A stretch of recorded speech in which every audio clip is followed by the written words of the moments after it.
السلام علیکم ورحمۃ اللہ وبرکاتہ۔ امید کہ آپ حاضرین و ناظرین خیر و عافیت کے ساتھ ہوں گے۔ آج میں آپ سامعین و ناظرین کی خدمت میں میاں بیوی کی ناراضگی ختم کرنے کا وظیفہ لے کر حاضر ہوا ہوں۔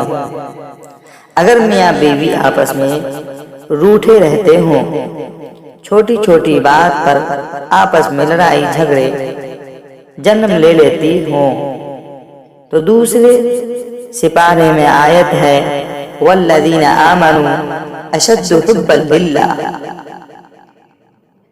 165 نمبر آیت کی ایک تسبیح فجر کی نماز کے بعد، ایک تسبیح عشاء کی نماز کے بعد اگر بیوی پڑھے تو شوہر ٹھیک ہو جائے گا، اگر شوہر پڑھے تو بیوی ٹھیک ہو جائے گی۔ مزید اچھی اسلامک ویڈیوز دیکھنے کے لیے ہمارے چینل کو سبسکرائب کریں اور لوگوں تک شیئر کریں تاکہ آنے والی ویڈیوز آپ تک پہنچ سکے۔ جزاک اللہ خیرا۔